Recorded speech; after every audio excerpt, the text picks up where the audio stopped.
présenter très vite les 4 intervenants. Ah oui, on ne vous a pas prévenu, mais là, c'est une présentation low cost, c'est-à-dire c'est un des intervenants qui fait la présentation aussi. Mais c'est moderne, c'est nouveau, c'est efficace. Où est-ce qu'est l'opérateur qui doit cliquer? Allez-y. Donc ça, c'est pour me présenter et pour présenter le CNE en quelques mots, créé en 97. 40 adhérents qui représentent l'écosystème de l'ensemble de l'emballage, du consommateur jusqu'au producteur. Et on s'occupe de tous les emballages ménagers que vous connaissez tous, mais aussi les emballages que l'on appelle industriels et commerciaux, qui sont en tonnage supérieur aux emballages ménagers. Deuxième intervenant, allez-y avec la zapette. Séverine, je te laisse te présenter. Rapidement, oui, bonjour. Je travaille pour Europen, qui est l'organisation européenne de l'industrie de l'emballage. Donc, on représente la chaîne de valeur, pour être très précise, les producteurs de matières premières d'emballage, les producteurs d'emballage et les utilisateurs, donc les metteurs en marché à travers à peu près tous les secteurs et surtout tous les matériaux d'emballage, ce qui est un petit peu la spécificité de notre organisation. OK. Le troisième intervenant, Olivier, j'ai 2 Olivier, ce qui simplifie les choses. Donc le premier Olivier, vous voyez au tableau ce qu'est Amazon, petite entreprise en France. Et je pense qu'Olivier aura l'occasion de se présenter. Tu y vas? Oui, bonjour à tous. Olivier Pellegrini, donc, je suis directeur expérience client Amazon Europe. Et donc dans le cadre de mes fonctions, je m'occupe d'emballage. Et donc ce qu'on voit sur le slide, c'est le positionnement des sites Amazon en France, donc 35 sites, 22 000 salariés. Mais je vais surtout parler d'emballage aujourd'hui. OK,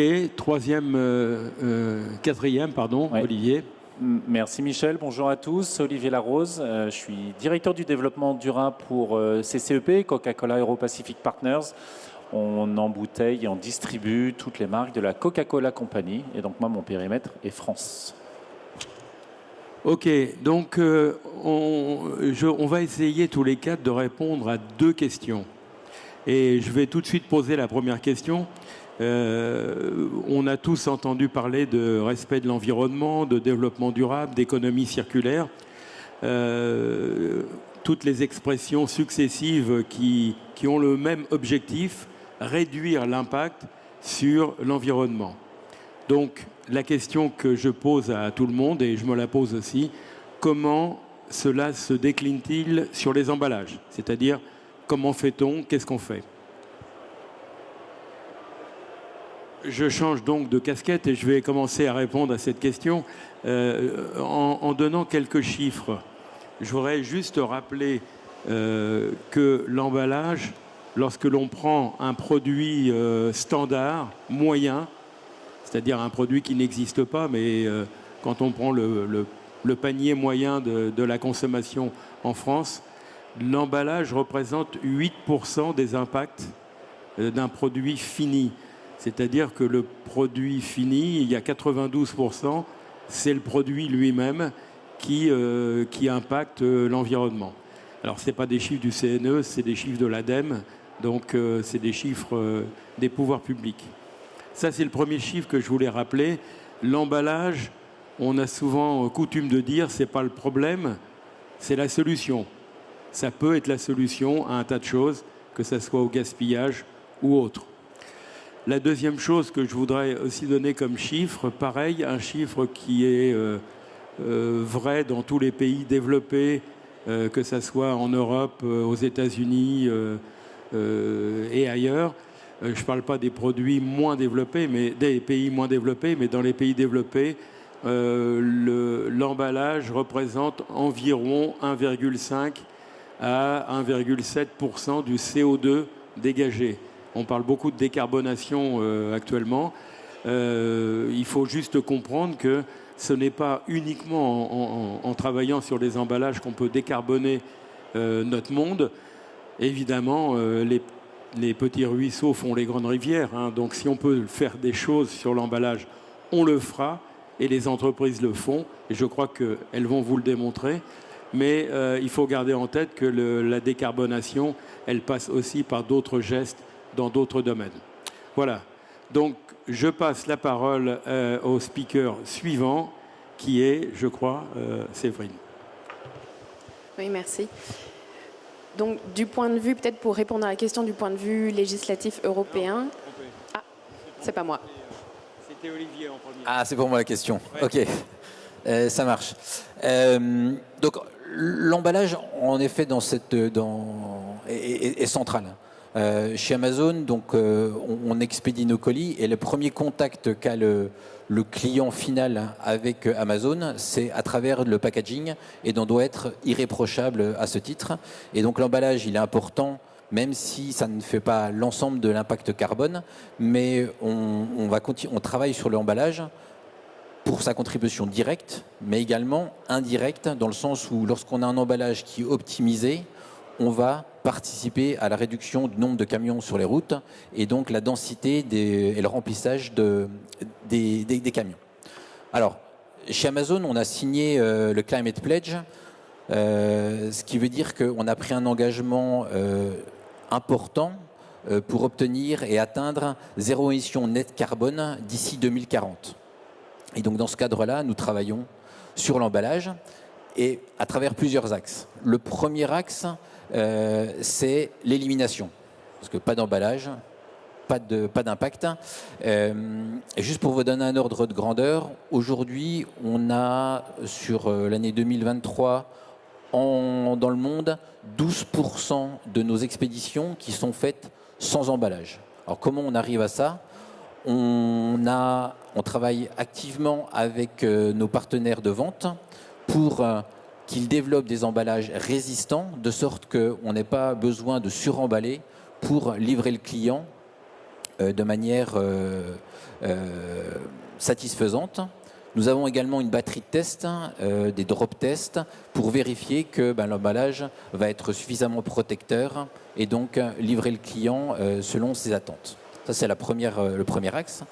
Après l'élimination, lorsqu'il n'y a pas d'autres alternatives que d'emballer, nous allons travailler à la réduction de ces emballages. Donc réduire les emballages, ça veut dire avoir des emballages qui soient plus légers et qui soient plus adaptés. Et le but du jeu, c'est d'envoyer le moins d'air possible. Quelques chiffres. Depuis 2015, Amazon a réduit de 43% le poids moyen des emballages. Alors comment on fait ça ? On travaille bien sûr avec des algorithmes qui nous permettent de déterminer quelle est la solution packaging la plus appropriée.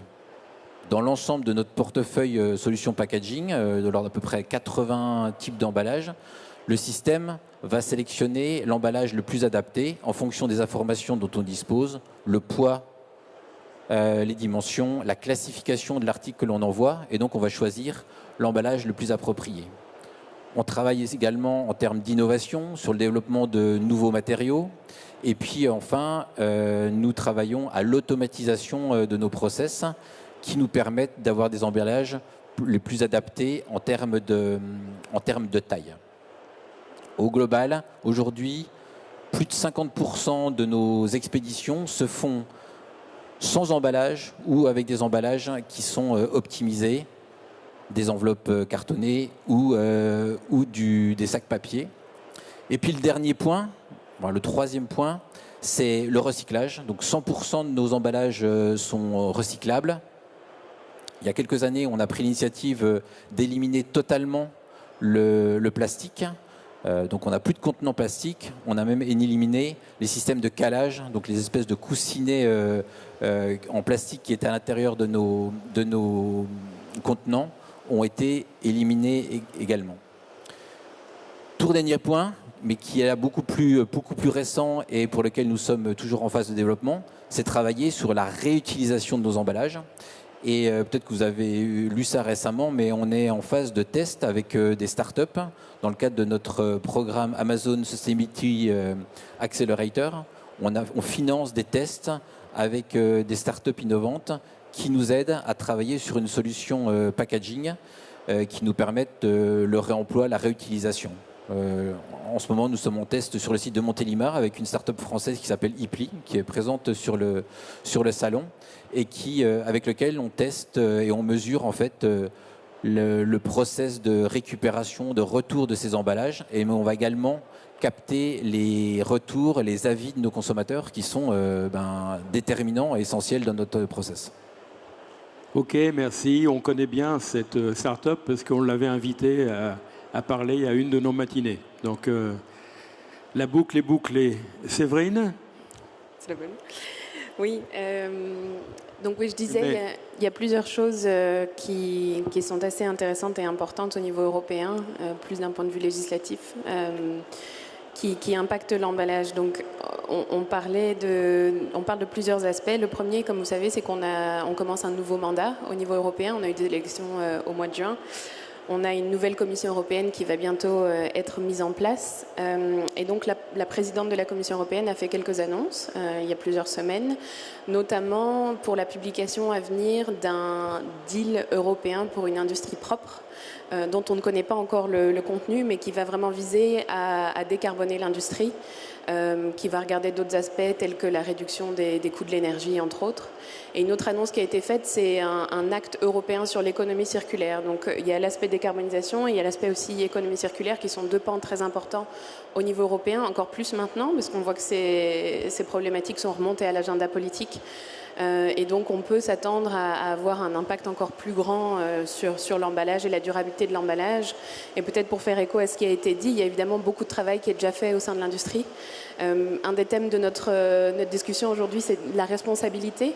Et je crois que c'est un concept assez fort sur deux aspects particuliers. Le premier, c'est qu'on va avoir des nouvelles règles sur les emballages qui vont venir avec un nouveau règlement européen qui va remplacer la directive existante. Et bon, de fait, on passe d'une directive à un règlement, ce qui veut dire que toutes les obligations vont être directement applicables à travers toute l'Union européenne. Et en particulier, beaucoup de ces obligations vont s'appliquer directement sur les entreprises, ce qui n'est pas vraiment le cas aujourd'hui, puisque les États membres font un travail de transposition, et ensuite on le voit à travers la législation nationale. Donc une responsabilité accrue des entreprises, notamment parce qu'un certain nombre d'obligations, en lien avec la recyclabilité, le réemploi, le contenu recyclé, minimisation, l'optimisation dont on parlait à l'instant, toutes ces conditions vont être des conditions de mise en marché. Donc si les entreprises ne respectent pas ces obligations, en théorie, elles ne peuvent pas mettre leurs emballages et donc les produits emballés en marché. Donc c'est quand même un impact assez énorme. Et évidemment, là, on va entendre aussi encore aujourd'hui plein d'exemples, de très beaux exemples du travail qui est fait dans l'industrie. Et je pense qu'il y a beaucoup de choses qui sont faites pour améliorer la durabilité de l'emballage en termes d'éco-conception, d'impact de CO2, etc. Pour nous, ce qui est aussi important, c'est cette responsabilité collective. C'est-à-dire qu'on peut avoir un emballage qui est parfait sur papier, le design est optimisé au maximum, mais si après on n'a pas ce travail collectif sur la chaîne de valeur au niveau des municipalités, des États membres, enfin tous les acteurs concernés, pour s'assurer que ces emballages sont recyclés, réemployés, qu'on ne perd pas ces matières très précieuses, on n'atteindra pas en fait cet objectif d'un meilleur impact de l'emballage d'un point de vue environnemental. Ok, merci. Avant de passer la parole au deuxième Olivier, je voulais préciser que vous aurez la parole, c'est-à-dire que si vous avez des questions, vous les gardez bien au chaud, mais on a un timer devant nous et on vous donnera le temps de répondre, de poser vos questions et on essaiera d'y répondre. Olivier. Merci Michel.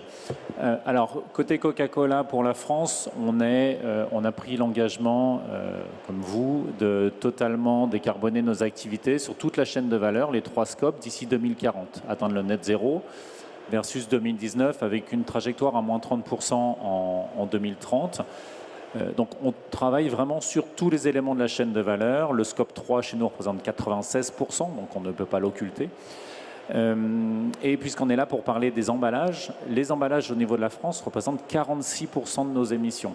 Donc tout ce qu'on fera pour réduire, recycler, réemployer, les fameux 3 R, viendront servir cet enjeu de décarbonation. Et aujourd'hui, je peux déjà vous donner un chiffre, c'est qu'entre 2019 et 2023, sur l'ensemble de la chaîne de valeur, on a déjà réduit de 16% les émissions carbone, et donc c'est de bon augure pour la suite.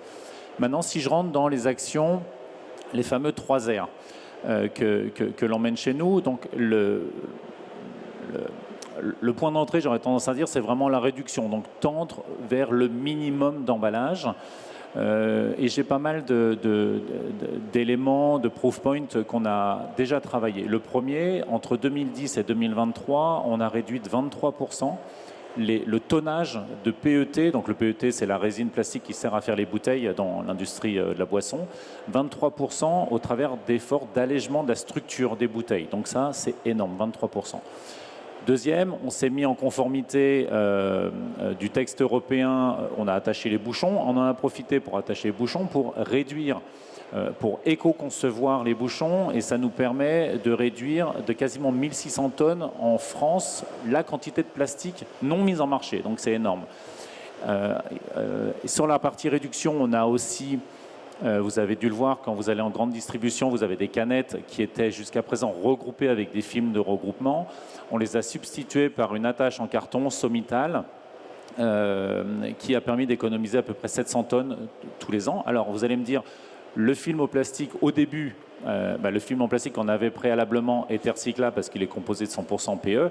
Néanmoins, il était très peu trié, donc collecté par le consommateur, donc on n'arrivait pas à fermer la boucle. Donc on l'a substitué. Deuxième élément, c'est la partie recyclage. Alors l'idée, c'est qu'un emballage redevienne un emballage, une bouteille, une canette, une canette. Aujourd'hui, on a chez Coca-Cola été parmi les pionniers il y a une dizaine d'années en co-investissant dans une JV, joint venture avec Plastipack à Beaune en Bourgogne, pour accéder à du RPET, donc du plastique recyclé. Et c'était effectivement intéressant quand on voit maintenant la tension sur le marché. Notre enjeu sur le recyclage, c'est qu'on soit capable demain d'incorporer 100% de RPET dans l'ensemble des bouteilles. Aujourd'hui, on est en moyenne à 48%. On a déjà des formats qui sont à 100%. Toutes nos petites bouteilles ou certaines grosses le sont déjà. Mais si on veut fermer cette boucle-là, on a un enjeu d'augmenter les performances de collecte. Pour les bouteilles en plastique, à peu près 60% sont collectées. Et pour les canettes, environ 37% sont collectées. C'est les chiffres publics. Et donc, il faut qu'on tende vers 100%. Pour ceux qui sont là, demain, j'interviendrai aussi sur une table ronde en lien avec le recyclage. Et on parlera justement des leviers pour augmenter un petit peu tout ça. Et le troisième levier, et on en parlera un petit peu plus dans la deuxième partie de cette table ronde, c'est le réemploi. Aujourd'hui, chez Coca-Cola, on est acteur historique des bouteilles en verre consigné en CHR, en café, hôtel, restaurant.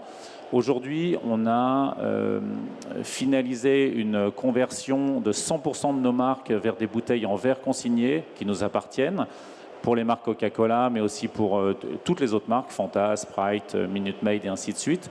Ce qui fait de nous le seul et unique acteur des boissons rafraîchissantes sans alcool à avoir 100% des marques en CHR, en bouteilles en verre consigné. On en met en marché à peu près 200 millions tous les ans et elles sont utilisées jusqu'à 25 fois. Donc dans cette logique de décarbonation, c'est extrêmement important.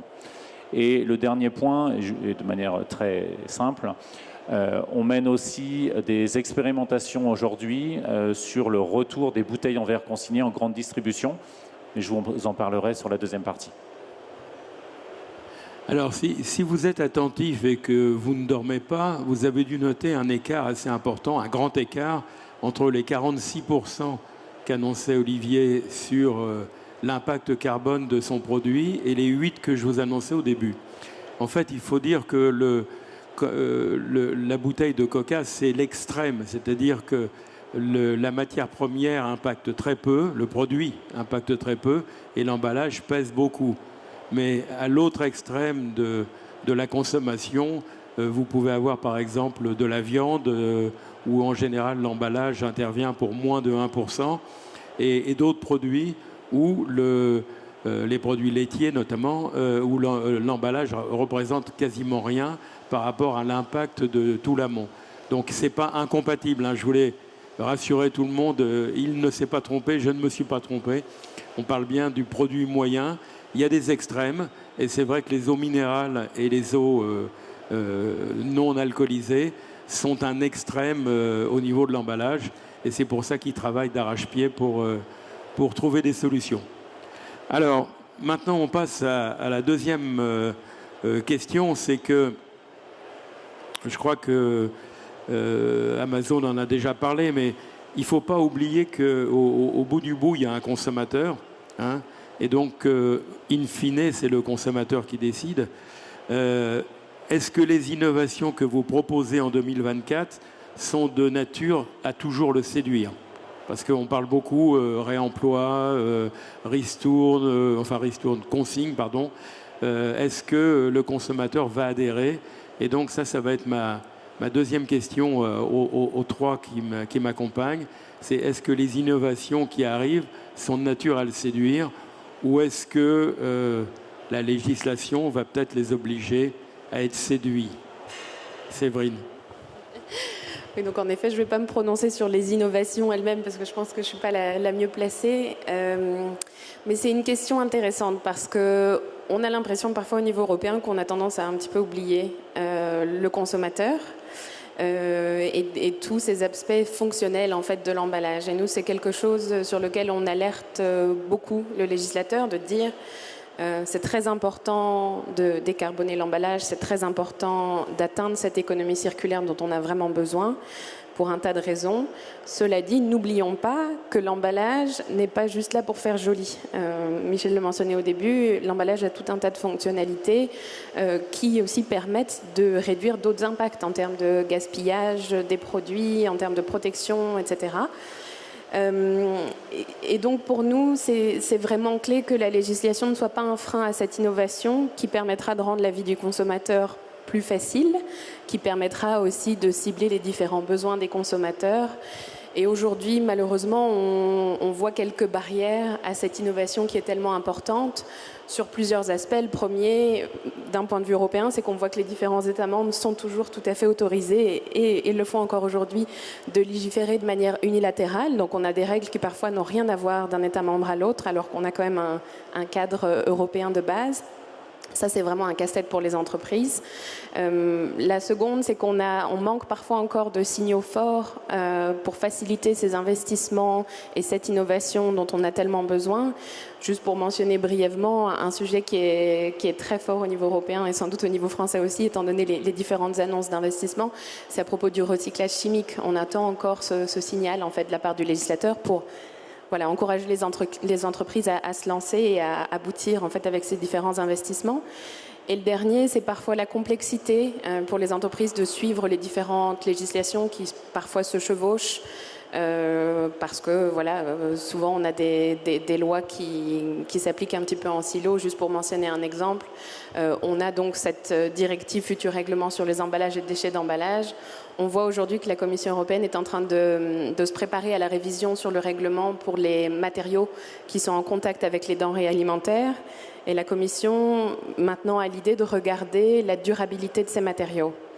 Alors que cette réglementation, à la base, vraiment traite de la sécurité et de la santé des consommateurs. S'assurer que ces matériaux restent safe pour les consommateurs. Donc voilà, c'est un champ assez complexe et donc des choses à adresser si on veut continuer d'encourager ces innovations et de rendre les emballages toujours plus attrayants pour les consommateurs. Moi, je vais donner une anecdote. On avait travaillé il y a quelques temps avec une grande enseigne. Imaginez une grande enseigne française, une des plus grandes. Et toute l'après-midi, on était une vingtaine à amener des idées pour faire avancer le sujet d'améliorer les emballages. Et le numéro 3 de cette enseigne est arrivé et nous a dit allez-y, expliquez-moi. Enfin, au bout d'un quart d'heure, il nous a dit finalement, c'est un peu plus compliqué que je ne pensais. Je pensais arriver en disant allez, vous m'avez sorti des solutions, mais finalement, quand on tire un fil, on s'aperçoit que ça bouge de l'autre côté. Et c'était assez extraordinaire de voir ce grand patron qui est arrivé, j'allais dire, bien droit, en disant j'espère que vous m'avez préparé des choses faciles à décider. Et qui, au bout du bout, dit c'est peut-être pas si simple. Olivier, est-ce que c'est simple, les innovations? Absolument pas. Alors, je vous avais promis de parler de réemploi en grande distrie. Alors je vais vous en parler parce que là on est clairement dans l'innovation. Ipsos a réalisé une étude en 2022 auprès des consommateurs français et 92% des consommateurs disent être favorables au retour de la consigne. Alors, consigne au sens très large. Et donc notamment la consigne pour réemploi. Consigne pour réemploi, on va la vulgariser autrement, c'est le retour des bouteilles en verre consignées, entre autres en grande distribution. Et donc nous, fort de ça et fort de la conviction qu'en tant qu'entreprise leader sur sa catégorie, on doit être encore plus exemplaire et qu'on est attendu là-dessus, on a commencé à retester il y a 6 ans, en 2018, le retour de la bouteille en verre consignée en grande distribution. Alors on a commencé progressivement et aujourd'hui on a des partenariats avec 5 distributeurs, on est dans 3 régions et on est dans plus de 360 points de vente. Donc ça s'est fait en 6 ans, ça a été progressif. Et au travers de ça, qu'est-ce qu'on en attend ? En fait, aujourd'hui, on se rend compte que le réemploi en grande distribution, tout le monde sait ce que c'est. Si je fais un sondage, qui connaît, qui veut le faire, tout le monde va lever la main. Qui va en acheter réellement, tout le monde baisse la main. Aujourd'hui, c'était une réalité il y a 40 ans. C'est plus du tout une réalité aujourd'hui. Donc en fait, on doit totalement réapprendre le modèle. On doit d'abord assurer l'adhésion du consommateur. C'est un peu le sujet numéro 1, et je reviendrai dessus un petit peu après. On a un gros enjeu de co-construction, j'aurais tendance à dire, du modèle économique avec toutes les parties prenantes. Donc c'est vraiment un effort collectif. Il faut que, voilà, le réemploi, ça coûte plus cher. Il y a des étapes additionnelles. Il y a une bouteille ou un contenant réemployable doit revenir, donc il doit être collecté. Il y a un effort de reverse logistique et il doit être lavé. Donc 3 étapes additionnelles qui viennent dégrader la chaîne de valeur. Donc il faut trouver le meilleur modèle économique entre les acteurs de la chaîne de valeur. Ça, c'est important. Et in fine, on doit avoir un passage à l'échelle qui va nous permettre d'avoir le meilleur effet de levier économique, mais aussi et surtout, si on le fait, c'est qu'il y a une raison, écologique. Voilà. Et donc ça c'est très important. Je reviens sur le consommateur. Aujourd'hui, pour lui, c'est une attente, mais c'est une réalité qui n'est absolument pas palpable en point de vente, en grande distribution. Ce qui n'est pas le cas en CHR. En CHR, vous allez sur une table d'un café, d'un bar, d'un restaurant, vous commandez un Coca-Cola, un Fanta, il vous est par défaut servi en verre consigné. Le consommateur, il le sait pas, mais en tout cas, c'est la réalité. Demain, allez dans une grande enseigne de distribution, vous voyez une bouteille de verre consigné. Déjà, il faut la voir. Donc on a un enjeu, c'est d'émerger dans le point de vente et dans son linéaire, qui est un linéaire d'usage unique depuis 40 ans. Donc comment on émerge là-dessus, comment le consommateur est en capacité d'identifier le réemploi, mais de s'identifier aussi au réemploi. Ça, c'est vraiment un enjeu qui est très important. Et le consommateur, ça ouvre tout de suite à un champ imaginaire d'antan, d'expériences très positives, un côté nostalgique, et c'est à notre échelle, en tant que metteur en marché, mais en binôme, j'aurais tendance à dire, avec le distributeur, de rendre ce réemploi désirable pour que le consommateur, il achète, il rapporte et réachète, et qu'in fine, ça soit une expérience positive, très positif pour lui. Voilà, on a vraiment ce gros enjeu-là. Je pense que l'enjeu de craquage du modèle, alors effectivement, on est attendus les uns les autres par la loi, par les lois françaises européennes, mais avant tout, c'est est-ce qu'on va être en capacité de séduire le consommateur, et ce qui va revenir. Voilà, on ne fait pas ça pour quelques consommateurs un peu plus avertis que d'autres, on le fait pour tous les consommateurs. Et ça, on le fait bien aussi en toute complémentarité avec nos actions sur le recyclage. C'est pour ça que je vous parlais tout à l'heure des 3 R. On réduit, on recycle, on réemploie.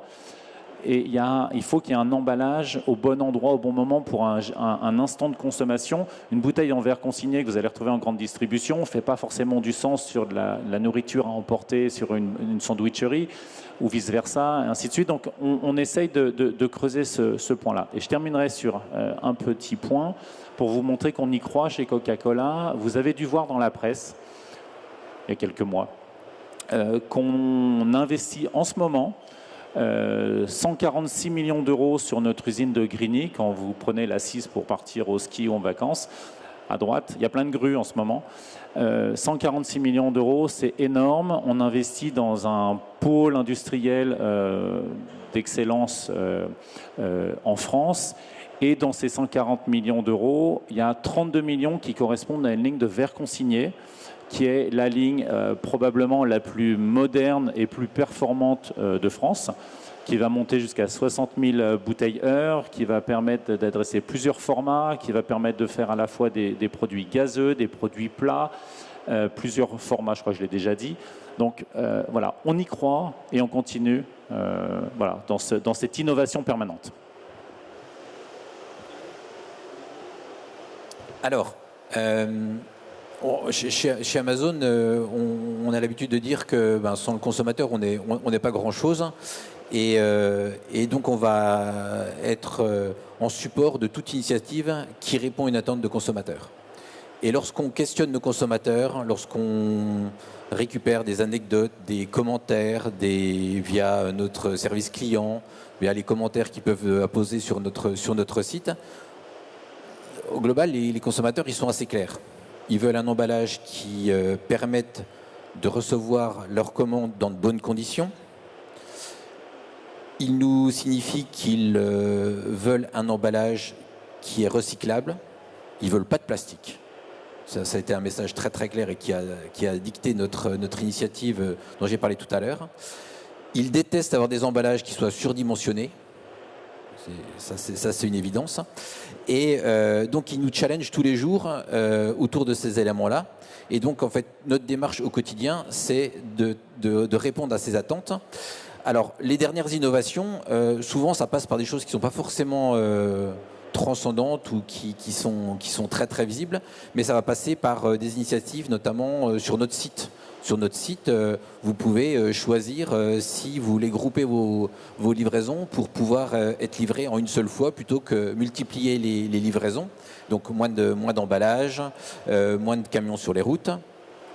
Ça passe également par des initiatives qu'on a prises sur nos emballages. Vous allez trouver des QR codes qu'il suffira de flasher et qui vous orientent automatiquement vers une plateforme qui s'appelle Amazon Second Chance, où on va guider notre consommateur par les bonnes pratiques en matière de recyclage, etc. Et puis quand le consommateur nous dit je veux un packaging et qu'on n'ait pas prévu de mettre un packaging parce que ça ne nécessitait pas, on va l'écouter aussi. Parce qu'on peut comprendre qu'un client, des fois, il a envie de recevoir chez lui un produit et il veut garder les confidentialités. C'est un cadeau pour Noël. Il n'a pas envie de savoir, il n'a pas envie de laisser visible à son voisinage qu'il a commandé, ou même il est passionné de l'article qu'il commande, il veut le collectionner et il ne veut pas avoir une étiquette d'expédition sur sa boîte de Lego qui est collector. Donc ça, on lui laisse la possibilité de choisir. Il suffit de cliquer. Vous allez recevoir votre emballage, votre colis, votre commande, sans emballage. Si vous voulez qu'il soit suremballé, cliquez. Donc voilà, c'est un peu les initiatives qu'on a, mais définitivement, l'ensemble de ce qui drive nos décisions, c'est la satisfaction du client. Et pour résumer, ce qu'on dit, c'est que si c'est bon pour le client, c'est bon pour le business et c'est bon pour la planète. Ok, merci. Alors, au niveau du CNE, on ajoute une autre dimension parce qu'on a un rôle de gardien des bonnes pratiques, si j'ose dire. C'est qu'il faut qu'on fasse attention, in fine, à la planète, comme vous dites très bien, à l'environnement de façon plus générale. Et il y a parfois des gestes ou des croyances du consommateur. Il a été dit tout à l'heure, le consommateur ne veut plus de plastique. Bon, je pense que le consommateur, après 10 années de plastic bashing sur tous les supports, sur tous les médias, il a compris. Il a compris qu'il ne fallait pas. Donc, on comprend bien. Cela étant, on s'aperçoit que parfois, pour l'environnement, c'est peut-être pas aussi évident de passer de plastique à une autre solution. Donc, on se permet au CNE de rappeler que c'est pas mal de faire de temps en temps des analyses de cycle de vie, de regarder ce qu'il en est réellement, c'est-à-dire est-ce qu'on substitue pas un emballage par un autre qui, in fine, pollue un peu plus ou déplace la pollution. Je pense par exemple moins d'énergie mais plus d'eau. Et donc on est très attentif à ce que le consommateur ne soit pas, entre guillemets, j'allais dire blousé, mais c'est un terme un peu... c'est pas le bon terme, mais ne soit pas abusé par toutes les revendications qui peuvent lui être faites. Donc, si vous avez envie, vous allez sur le site du CNE et vous trouverez sur le site du CNE tout un tas de bonnes pratiques qui rappellent que les produits ont des fonctionnalités, comme le disait Séverine, différentes fonctionnalités. Le gaspillage à éviter, la protection du produit, toutes les fonctionnalités basiques, plus celle la plus importante à mes yeux, qui est que le consommateur accepte le produit, comprenne le produit et ait envie de le racheter. Donc voilà. Voilà ce qu'on voulait vous raconter sur la circularité et sur les efforts au niveau innovation. Normalement, il nous reste une dizaine de minutes pour les questions. Et si vous avez des questions, elles seront les bienvenues. Je suis à peu près sûr qu'on n'a pas été clair sur tous les sujets, donc vous avez le droit de poser des questions.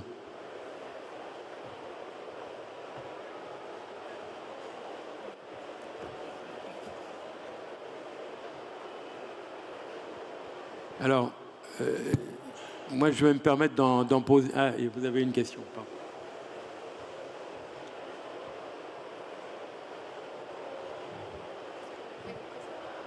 Bonjour, Gilles Paco, CNE.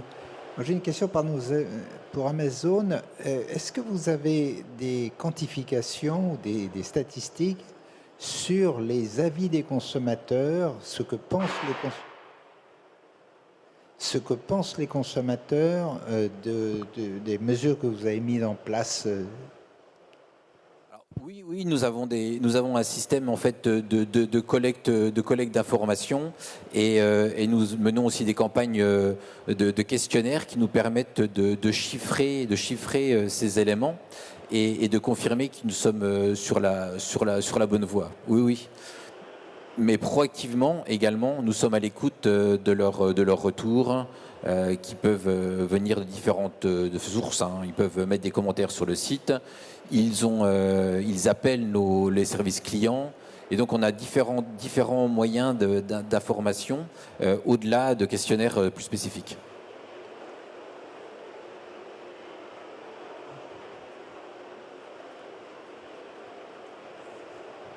Bonjour, Saïda El Edrissi, je suis ingénieure emballage à la coopérative U. J'ai une question à Coca-Cola concernant le réemploi. Est-ce que vous avez fait une étude concernant le nombre de boucles possibles avec votre bouteille en verre? Excellente question, merci beaucoup de l'avoir posée. Alors, je vais répondre par la CHR et je vais sur la grande distrie après, parce que c'est le même chiffre. Aujourd'hui, en CHR, les 200 millions de bouteilles qu'on vend, donc il y a 200 millions d'actes de consommation tous les ans. Donc forcément, on n'a pas un parc de 200 millions. On estime qu'on a un parc divisé par 3, à peu près 3 actes de vente dans l'année. On estime que chacune des bouteilles monte jusqu'à 25 utilisations. On les déclasse à l'issue des 25 parce qu'on a ce qu'on appelle un anneau de scuffing, donc c'est du frottement, qui est trop marqué et la bouteille est sortie de la ligne de production, on a une mireuse et c'est envoyé chez les recycleurs de verre. Donc ça, c'est pour la partie CHR, donc jusqu'à 25 rotations. Ce qui permet, l'ADEME nous dit, ça permet de réduire environ de 77% les émissions carbone associées. Ça évite de les refondre 25 fois, on les refond qu'une fois. Voilà. Maintenant, en grande distribution, on a globalement la même logique de bouteilles. Elles sont certes un peu plus grosses, elles font 1 litre. Elles sont utilisées jusqu'à 25 fois. Aujourd'hui, néanmoins, il y a un écart entre les deux. C'est qu'en grande distribution, on les vend au consommateur final, alors que l'autre, on les vend aux professionnels. Et le consommateur final, il faut qu'il les rapporte.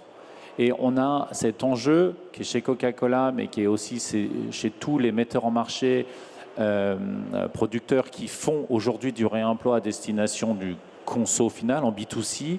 On a un enjeu de... je parlais tout à l'heure d'adhésion au principe, mais aussi de compréhension du process. Il faut que ça soit extrêmement clair de dire j'achète ma bouteille de Coca-Cola ou d'une autre marque, où est-ce que je la rapporte? Il faut que ça soit simple. Et donc c'est pour ça que quand on le travaille aujourd'hui, on ne travaille pas exclusivement avec une enseigne, on travaille avec toutes les enseignes, on travaille avec toutes les parties prenantes pour avoir la possibilité que le consommateur achète dans une enseigne A, rapporte dans une B, la fois d'après aille dans la C, ainsi de suite. J'ai oublié le terme technique, c'est pas grave. Le principe d'acheter un petit peu partout. Donc ça, c'est un enjeu. Et aujourd'hui, on a vraiment intérêt à passer collectivement à l'échelle. Et c'est pour ça que Citeo y travaille dans le cadre de ses obligations, avec toutes les parties prenantes pour que le taux de collecte, à votre question, pour que le taux de collecte augmente. Aujourd'hui, on est sur une moyenne entre 40 et 50% de taux de retour. Ça veut dire qu'il y en a quand même entre 50 et 60% des bouteilles qui ne reviennent pas. Probablement qu'une partie finit dans les points d'apport volontaires pour être recyclées. Probablement certaines servent de collection, j'en doute. Donc on a cet enjeu de tendre vers les mêmes chiffres qu'en CHR qui dépassent les 90%. Si on veut rentrer dans le cercle vertueux de l'économie circulaire, il faut qu'on tende vers 100 pour baisser le bilan carbone, arrêter le lien avec la dépendance avec la matière vierge, tout simplement. Donc on rentre vraiment dans cette boucle fermée. Et donc si on y arrive, demain, à terme, on sera aussi sur 25 rotations en alimentaire, en GMS. Je voudrais rajouter un mot sur ce que vient de dire Olivier, parce que j'ai une anecdote qui va exactement dans le même sens. Il y a maintenant 7 ans, j'ai eu l'occasion d'aller en Finlande pour faire une conférence. Et à l'aéroport, j'ai acheté une bouteille d'eau minérale pour boire, bien sûr. Et j'ai vu que c'était consigné. Donc j'étais content. Puis je me suis aperçu après coup qu'il fallait que je la déconsigne. Et j'ai demandé à mon interlocuteur finlandais, j'ai dit, mais comment on fait parce que là, je l'ai acheté à l'aéroport, on était dans une petite ville.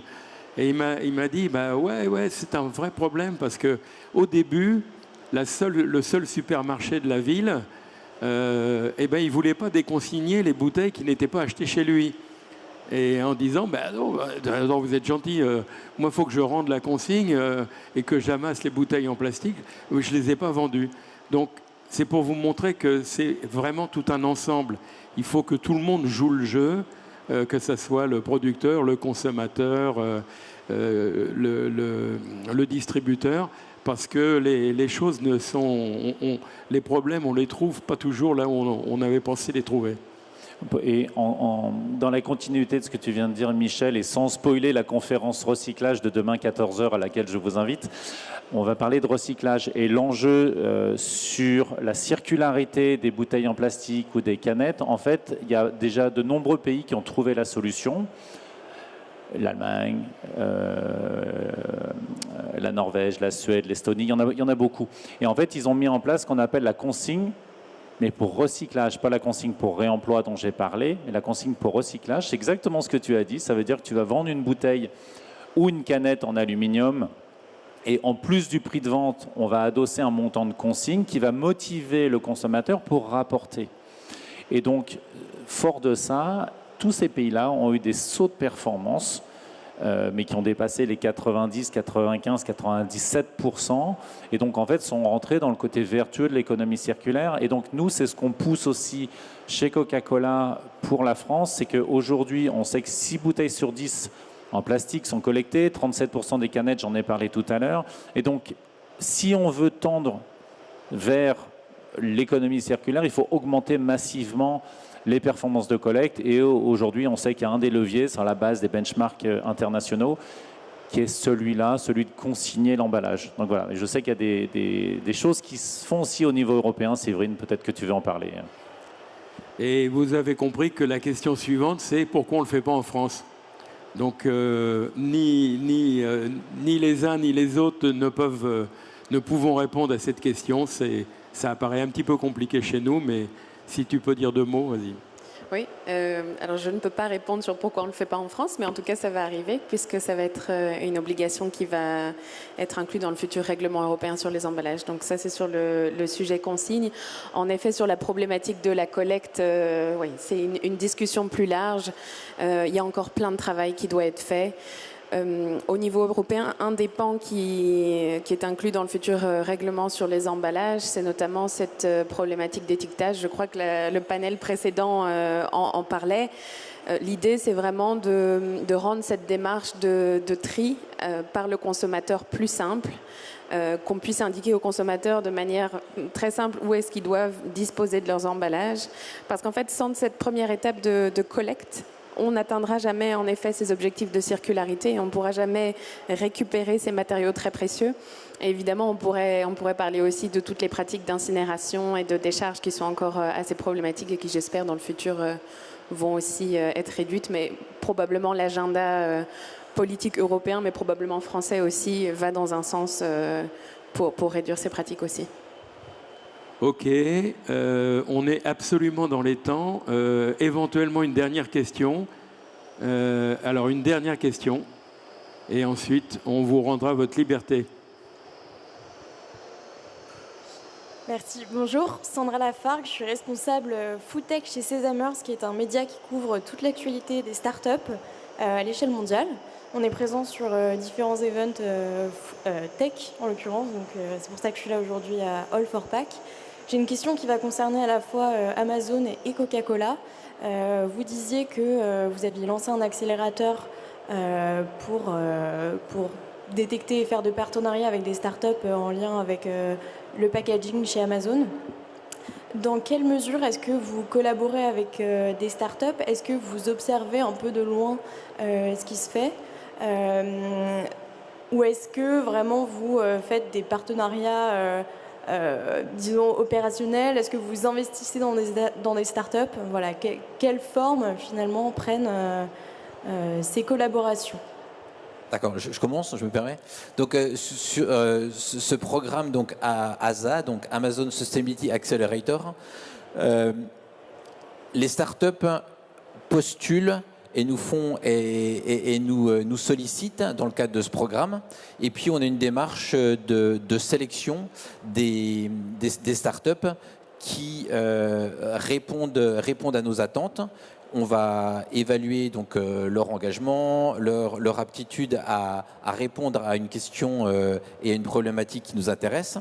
Et dès lors que ces startups sont sélectionnées, donc on a une première phase de sélection, et puis dans la seconde phase, donc dans le cadre de l'emballage, cette année, je crois qu'on avait 5 startups avec lesquelles on a collaboré pendant 1 mois.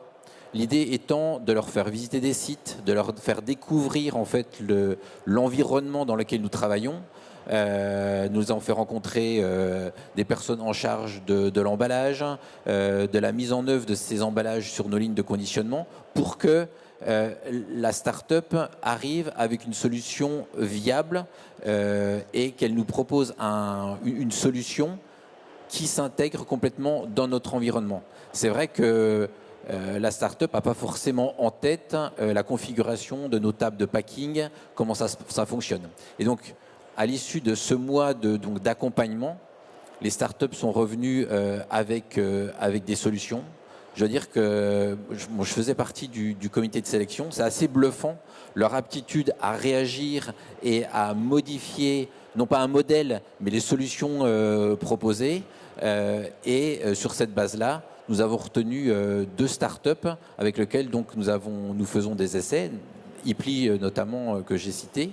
Et donc dans ce cadre, nous finançons des expéditions en nature vraie, entre guillemets, plusieurs dizaines de milliers, avec lesquels nous allons donc apprendre, conjointement avec la start-up qui a eu l'opportunité de découvrir cet environnement et la plateforme Amazon. Et avec eux, nous allons aussi mesurer les taux de retour. J'espère qu'on atteindra 25 boucles. Ils ont aussi la capacité d'avoir des informations via de la tech qu'ils ont développée pour leurs propres produits. Donc c'est une collaboration. L'investissement dans la start-up, ça c'est quelque chose que je ne maîtrise pas, je dois l'avouer. Pourquoi pas, il existe des opportunités chez Amazon, mais l'objectif clairement ici, c'est de travailler en commun, d'apprendre l'un des autres pour progresser dans cette démarche de réutilisation de nos emballages. Voilà, merci. Alors côté Coca-Cola, merci pour la question parce qu'elle est extrêmement pertinente. On est en fait dans l'innovation permanente. On est ici pour parler de l'emballage, mais on fait énormément de choses sur la décarbonation des usines, et sur tous les sujets. Et donc on collabore avec, j'allais dire énormément, non, avec pas mal de startups sur les différents sujets. Et on a un fonds d'investissement interne à l'entreprise qui s'appelle CCP Ventures, qui investit soit en capital, soit en soutien à l'investissement sur des petites pépites qui sont intéressantes. Donc voilà, on le fait assez régulièrement. Il y avait une dernière question derrière toi, Bruno. J'ai vu le monsieur qui a levé la main tout à l'heure. Merci de nous donner la parole. Je suis Charles Diplot, secrétaire exécutif de l'Association des professionnels de l'emballage de Côte d'Ivoire. Donc, ma question porte sur l'expérience unboxing, qui ne favorise pas forcément un emballage minimaliste. Comment est-ce qu'on arrive à allier l'expérience unboxing à la recyclabilité? Puisque forcément, on y met des alliages, enfin des accessoires qui ne sont pas forcément de l'emballage primaire ou de l'emballage... Enfin, il y a des accessoires qui vont entrer en ligne de compte dans le packaging. Donc, c'est quoi, en fait, le juste milieu, puisqu'on parle du juste emballage? Je vous remercie. Je vais répondre. Si j'ai bien compris votre question, c'est la conception de l'emballage. Jusqu'où peut-elle aller ou doit-elle aller en fonction du désir du client? La réponse, elle est dans la question. C'est-à-dire que le produit doit être conçu pour que le client ait bien envie de l'acheter. D'accord? Si vous concevez un produit que le client ne va pas acheter, vous avez échoué. Donc, bien évidemment, il faut qu'on fasse attention à l'économie circulaire, il faut qu'on fasse attention à tout ce qu'on a dit pour impacter moins sur l'environnement, mais in fine, l'emballage est au service d'un produit qui doit se vendre. S'il ne se vend pas, il n'y a pas d'entreprise, il n'y a rien, il n'y a pas de business. Donc on doit in fine écouter ce que le client veut. Tu veux rajouter un mot? Juste peut-être un point pour dire que ce n'est pas forcément incompatible. Moi, j'ai en tête un exemple d'un produit qu'on vend chez Amazon et le développement packaging était composé de, je crois, 28 éléments de packaging, le rendait hyper fragile. Et en travaillant avec cette entreprise, donc là, pour le coup, c'est la entreprise Hasbro, on a pu travailler avec eux en collaboration pour que cet article puisse être envoyé directement au client sans suremballage, en passant de 28 à 4 composants packaging. Donc, et à ma connaissance, Hasbro n'a pas perdu des ventes. Donc, c'est pas incompatible d'améliorer le packaging et tout en contribuant à sa meilleure recyclabilité et en contribuant à la réduction de l'impact carbone, puisque pour le coup, comme on ne le suremballait pas, on était dans une démarche beaucoup plus vertueuse. Et Séverine, tu veux rajouter un mot? Oui, peut-être juste rapidement que les entreprises sont de plus en plus poussées à aller dans cette direction de simplification dans tous les cas. Malgré l'adhésion du consommateur, malgré la fonctionnalité de l'emballage, on va avoir d'ici quelques années des exigences de minimisation de l'emballage très fortes concernant tous les emballages, pour que les entreprises allègent et réduisent le volume de l'emballage un maximum. Donc c'est la future législation qui est écrite comme ça. Donc les entreprises veulent vraiment faire un maximum pour alléger et réduire le volume de leurs emballages. Et il y a également des obligations quant à l'espace vide dans les emballages, principalement pour les emballages de transport, e-commerce, les emballages groupés, où on va avoir un ratio maximum de 50% d'espace vide dans ces emballages. On peut rentrer dans des calculs mathématiques, 50%, comme ça on peut se dire c'est beaucoup, mais en réalité pas vraiment. Quand on regarde la diversité des produits, des emballages, de leur forme, de la complexité. Donc il y a quand même ce mouvement très fort de simplification qui vient vers nous. Donc la réponse à votre question, c'est de l'éco-conception, c'est-à-dire on sait ce qu'on veut et puis on fait ce que Olivier vous a indiqué, on simplifie au maximum. Voilà. Eh bien, mesdames et messieurs, je vous remercie de toutes vos questions qui étaient très pertinentes. Et on vous laisse continuer par une session sur le verre qui va être, je suppose, très intéressante. Merci beaucoup à tous. On vous applaudit en effet bien fort.